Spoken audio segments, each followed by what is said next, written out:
আসসালামু আলাইকুম। সেদিন আমরা গিয়েছিলাম টোকিও স্কাই ট্রিতে। তারপর ওখানেই তো সন্ধ্যা হয়ে গিয়েছে। আর তারপর আমরা চলে গিয়েছিলাম আরেকটা জায়গায়। আর এই যে সন্ধ্যাবেলায় কেমন সুন্দর লাগছে।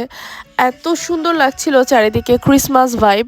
খুব সুন্দর করে সাজানো হয়েছে সবকিছু। দেখে একদম মন ভরে যাচ্ছিল। পুরা একটা মনে হচ্ছে যে ফেস্টিভ ফেস্টিভ ভাইব। বাট দিনের বেলা অতটা সৌন্দর্য বোঝা যায়নি, বাট রাতের বেলা খুবই ভালো লাগছে। আর এখানে আমার চড়ুই পাখিটা হাঁটছে আর ও তো দেখে খুবই খুশি, এত সুন্দর, এত লাইটিং, এত জমজমাট, খুবই ভালো লাগছিল। বাট প্রচুর মানুষ থাকার কারণে খুব বেশি একটা এনজয় করতে পারিনি।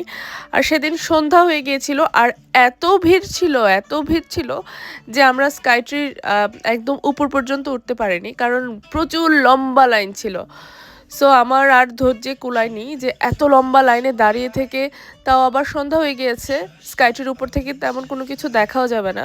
তো সেই জন্য আমরা ডিসাইড করলাম যে শুধু শুধু ওয়েস্ট অফ মানি না করে আমরা অন্য আরেক দিন আসবো ইনশাল্লাহ। তো আমরা চলে আসছি এখন একদম নিচে, আর এভাবেই সাজানো ছিল, সব কিছু ডেকোরেশন করা ছিল।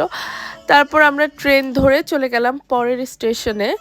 আর স্কাইট্রি স্টেশন থেকে পরের স্টেশনেই হচ্ছে আরেকটা সুন্দর জায়গা, যেটা হচ্ছে যে আসাকুসা মন্দির। তো ওই জায়গাটাও জাপানের ট্যুরিস্ট প্লেস। ওইখানে জাপানের একটা প্রাচীন একটা মন্দির। আর এই দুই পাশে সবগুলোই হচ্ছে দোকান।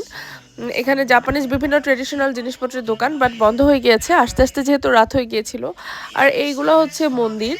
এটা খুবই প্রাচীন একটা মন্দির।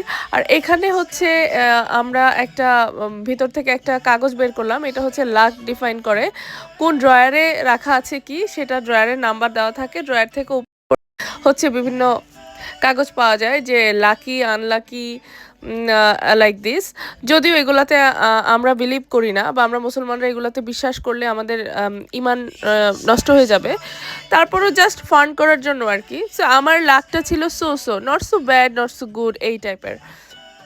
আর এখানেও তো যেহেতু রাত হয়ে গিয়েছে, সো ওরকম কোনো সব কিছু অতটা ভালো ছিল না।